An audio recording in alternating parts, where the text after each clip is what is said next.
Olá, meus irmãos da Segunda Igreja Batista de Piedade. Graça e paz da parte de Deus, o nosso Pai, do nosso Senhor e Salvador Jesus Cristo. O Salmo de número 100 diz: celebrai com júbilo ao Senhor, todos os moradores da terra, servi ao Senhor com alegria e apresentai-vos a Ele com canto. Meus irmãos, nós estamos aí completando 56 anos de existência. A Segunda Igreja Batista, no próximo dia 15, estará celebrando 56 anos, vivendo pela fé. O justo pela sua fé viverá, irmãos. E nós somos uma igreja que celebra. A Segunda Igreja Batista de Piedade é uma igreja que celebra. E por isso eu quero convidar você para no próximo domingo, às 9 horas, se unir a esta igreja que celebra, para juntos cultuarmos ao nosso Deus, o Senhor que nos comprou com o precioso sangue de Jesus. Que Deus abençoe a sua vida e venha fazer parte desta celebração, desse momento de comunhão, de adoração e de gratidão ao único Deus e verdadeiro, além dele não há outro. Celebrai com júbilo ao Senhor. Nós somos uma comunidade que celebra e quero convidar você para celebrar junto conosco. Que Deus te abençoe. Próximo domingo, dia 15, às 9 da manhã e às 18 horas. Fica na paz. Um beijo no seu coração. Em Deus faremos proezas.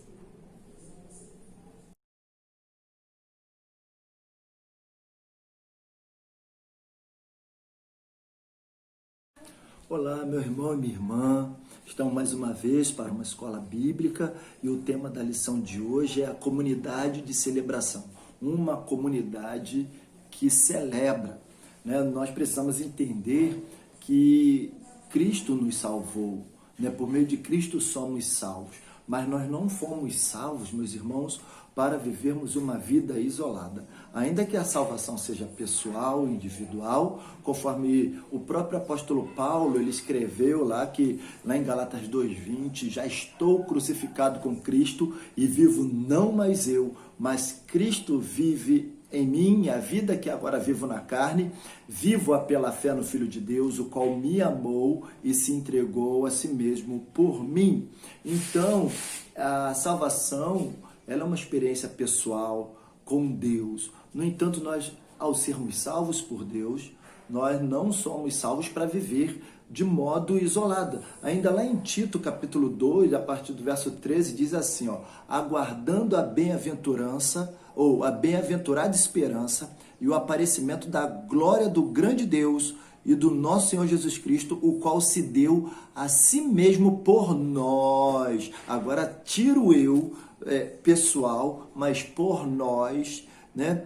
O qual se deu a si mesmo por nós para nos remir de toda iniquidade e purificar para si um povo seu especial, zeloso de boas obras. Então, nós precisamos entender que nós não fomos salvos para vivermos isolados, fomos salvos para vivermos em comunidade. E essa comunidade é a comunidade que nós chamamos de igreja, uma comunidade de celebração. Então, o propósito da autodoação de Cristo ali na cruz do Calvário, quando ele se entregou na cruz, não foi apenas de nos salvar isoladamente, ponto final, acabou, você está salvo, agora viva a sua vida sozinho.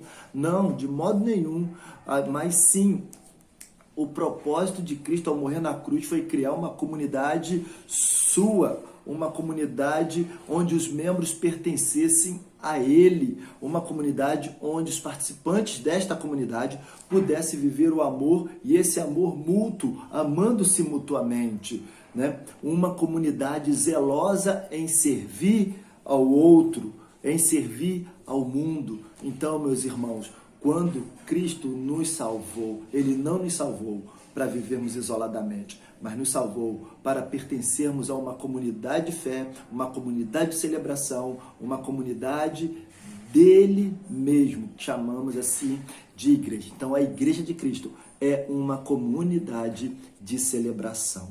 Então hoje nós vamos ver, né, os benefícios dessa comunidade, né, o que fazer parte desta comunidade de celebração implica para nós, o que isso traz para cada um de nós, tá bom? Fique atento, tem muita coisa boa para mim e para você nesse estudo.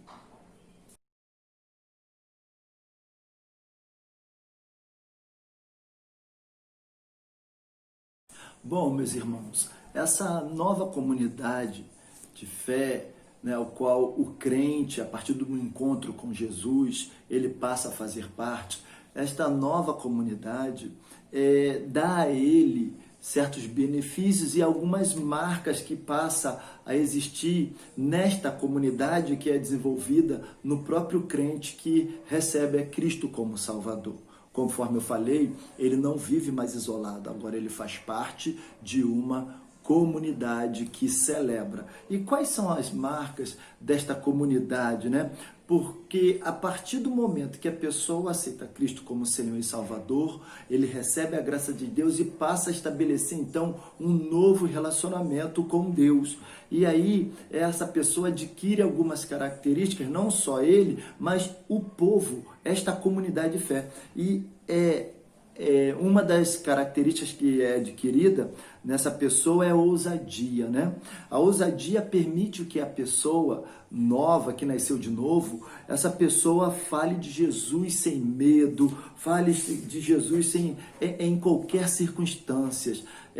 Essa característica, a ousadia, leva o crente a passar a mensagem de Jesus, meus irmãos, do jeito que ela é, sabe? É o que está escrito na palavra. Essa mensagem ela deve ser apresentada sem nós precisarmos dar nenhum jeitinho, entendeu? Nenhum jeitinho, mas é como ela foi entregue por Jesus. Então, hoje o que acontece é que muitas pessoas ficam tímidas de falar desta mensagem para outras pessoas. Então, se você faz parte de uma comunidade que celebra, você tem essa característica. Se você é crente em Jesus, você tem essa característica, que é ousadia. Não somente para passar a mensagem, mas ousadia também para entrar na presença de Deus. Lá em Hebreus capítulo 4, no verso 16, diz assim, ó: cheguemo-nos, pois, com confiança ao trono da graça, para que possamos alcançar misericórdia e achar graça a fim de sermos ajudados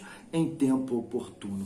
Então, meus irmãos, quando nós entramos na presença de Deus, entramos também com ousadia. Outra marca que também caracteriza essa comunidade que celebra, através de um novo relacionamento com Deus, é o amor, né? O amor é uma marca fundamental da igreja, do povo de Deus, né? O amor, quem ama, assim, é generoso. O amor gera amor, né? Jesus, lá em João 15,13, diz: ninguém tem maior amor do que aquele que dá a sua vida pelos seus amigos. Assim, Jesus é o nosso exemplo de amor. Então, como uma comunidade que celebra, que pertence ao próprio Jesus, então nós também precisamos produzir, ou na verdade, gerar amor, ser uma comunidade que ama, né? E por que nós podemos hoje, assim, nós podemos falar, nós podemos amar? Por que isso? Porque Ele nos amou primeiro. Lá em 1 João 4,19 diz: nós o amamos porque Ele nos amou primeiro.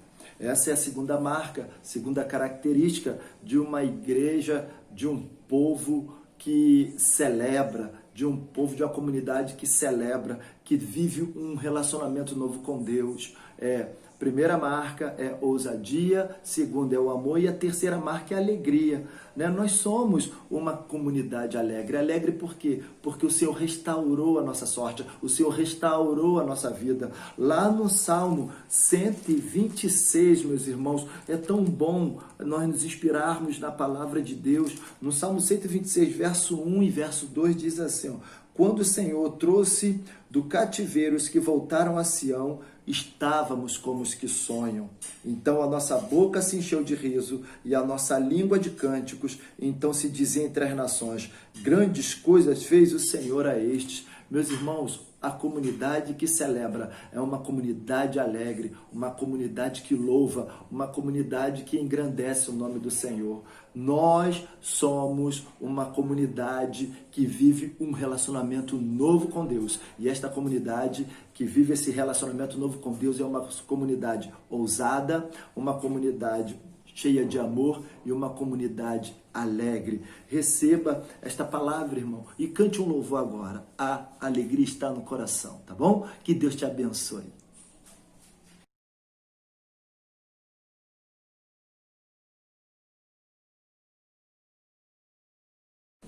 Então, meus irmãos, essa comunidade que celebra é uma comunidade que ama o seu Senhor, uma comunidade que ama o outro, é uma comunidade que é ousada e que também é alegre. E nas celebrações que essa comunidade realiza, que são realizadas nessa comunidade, nós temos uma das principais, que é a Ceia do Senhor. A Ceia do Senhor, que apresenta-se também ali, nós celebramos como sendo ali o sacrifício de Cristo, como um memorial, como uma lembrança, conforme o próprio apóstolo Paulo, lá em 1 Coríntios capítulo 11, ele diz, né, fazer isto em memória de mim, o apóstolo lembrando da celebração da ceia do Senhor. Então lembramos, na celebração da ceia do Senhor, nós lembramos então do sacrifício de Cristo. Na celebração da ceia do Senhor, nessa comunidade que celebra, nós também vivemos a comunhão uns com os outros. Eu tenho comunhão com os outros irmãos, outras pessoas que vivem assim, que tiveram um encontro com Cristo, que passaram a viver um novo relacionamento com Deus. E nesta celebração, então, nós desfrutamos desta comunhão. Outra coisa que nós desfrutamos da comunhão, na celebração da ceia do Senhor, ali revelando o sacrifício de Cristo, é que nós proclamamos o seu sacrifício, né? Jesus deixou, e o apóstolo, então, lá em 1 Coríntios 11, 26, ele diz: porque todas as vezes que comerdes este pão e beberdes o cálice, anunciais a morte do Senhor até que venha. Então, na celebração da ceia do Senhor, nós então anunciamos o sacrifício, nós proclamamos o sacrifício de Jesus Cristo na cruz. Durante a celebração da ceia do Senhor, apresentando o sacrifício de Cristo, nós não realizamos esta celebração de modo qualquer, isoladamente, igual muitos talvez pensam, mas nós celebramos unidos, reunidos, irmãos. Lá em 1 Coríntios capítulo 11, verso 20, lá diz: na ceia do Senhor, nós nos reunimos, né? Então, meus irmãos, ainda no verso 17, 1 Coríntios 10, 17, diz assim: porque nós, embora muitos, somos unicamente um pão, um só corpo, porque todos participamos do único pão.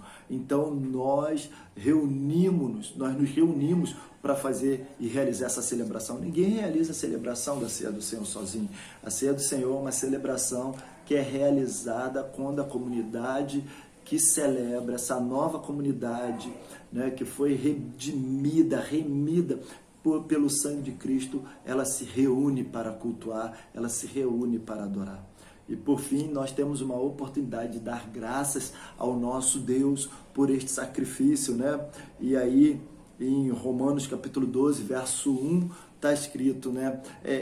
Apresentamos nosso corpo como sacrifício vivo, e aí a nossa entrega voluntária ao Senhor para viver com Ele e de acordo com a sua vontade, né? Então nós oferecemos a nossa própria vida em ação de graças ao nosso Deus. Então essa comunidade que celebra, ela celebra a ceia do Senhor como um sacrifício de Cristo. O sacrifício de Cristo, onde Ele derramou o sangue dele e nos tornou mais alvo que a neve. Então cante esse louvor agora: alvo mais que a neve. Que Deus te abençoe, e em seguida estaremos, após o cântico de alvo mais que a neve, estaremos indo para o último bloco, onde nós estaremos encerrando esse estudo. Que Deus te abençoe, querido.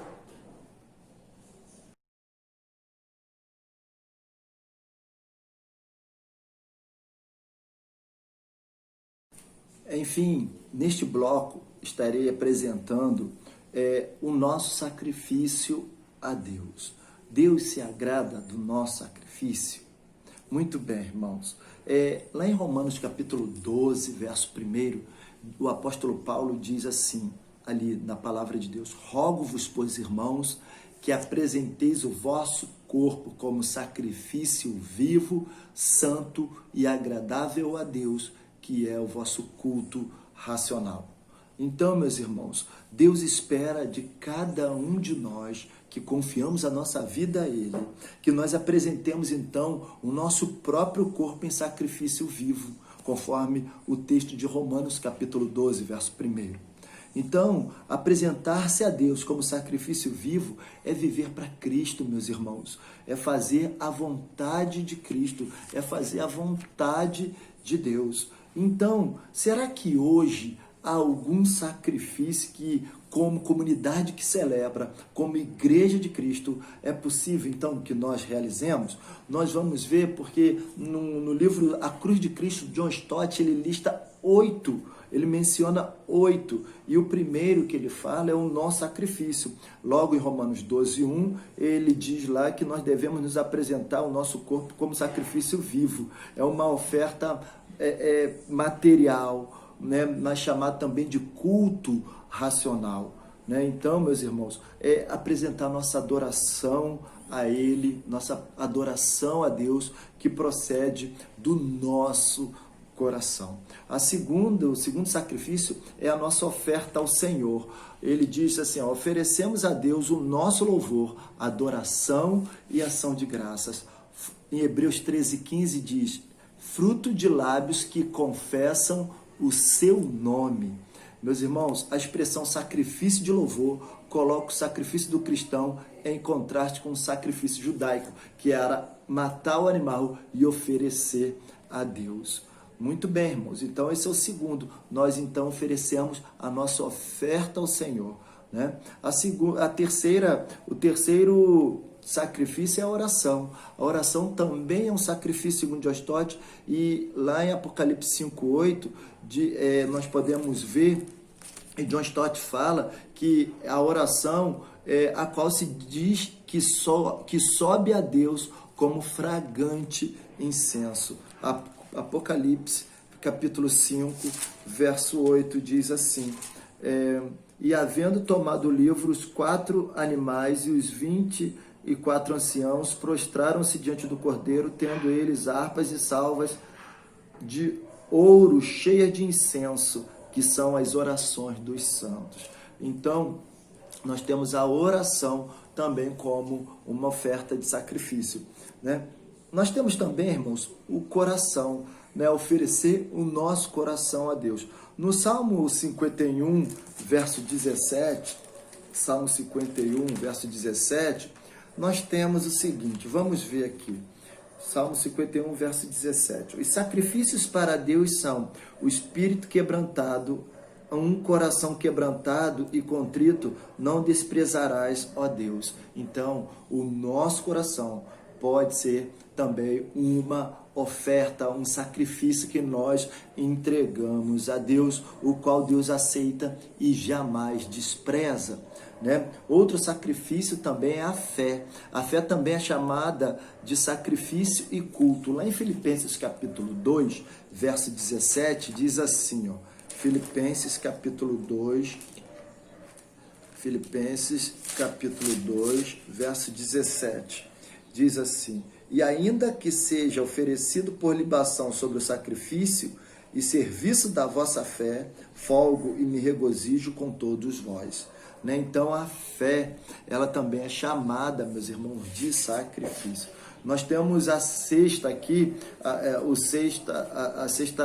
sexto sacrifício, que são as ofertas e as boas obras.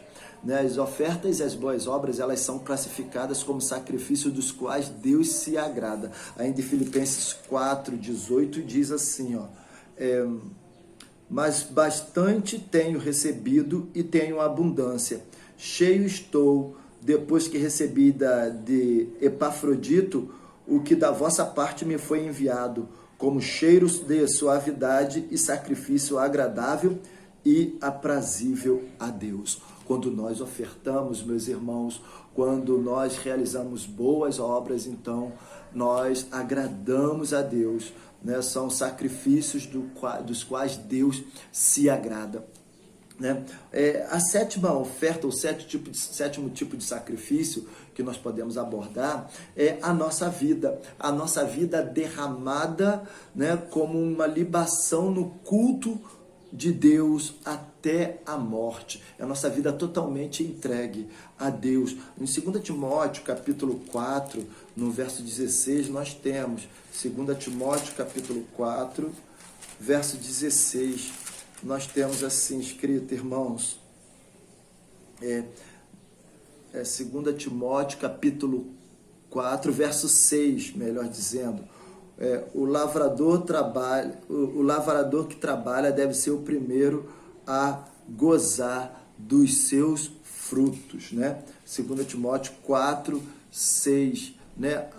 Assim como o lavrador que trabalha, ele deve ser o primeiro a gozar dos seus frutos, logo assim, se nós temos alguma coisa para entregar, nós derramamos diante de Deus. E ainda, nós temos aqui, né,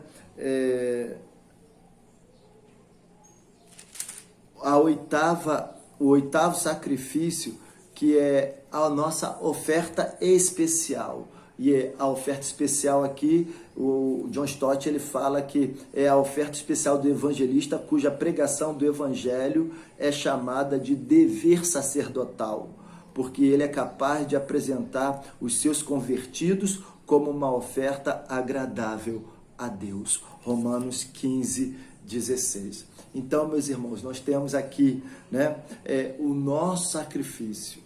Né, nós podemos ofertar, né, a nossa vida, nossas orações, nosso coração, a nossa fé em Deus, as nossas ofertas, as nossas boas obras, né? Então, nós temos aqui hoje o principal, ofertar nosso corpo como sacrifício vivo, santo e agradável a Deus, porque é isso que agrada a Deus e é isso que ele espera. Então, apresenta-se ao Senhor como sacrifício vivo e celebre esse sacrifício diante de Jesus, por meio de Jesus, através dele, dedicando-se cada momento da sua vida a ele. E por isso, encerra essa palavra, então, cante um louvor, né? Cante um louvor chamado consagração. Ao Rei dos Reis consagro tudo o que sou. Que Deus abençoe esse estudo no seu coração, que Deus te fortaleça e que cada dia mais você cresça em conhecimento e graça diante de Deus e diante dos homens. Até o próximo encontro, que Deus assim nos abençoe e que sejamos uma comunidade de celebração, uma comunidade que celebra em nome de Jesus.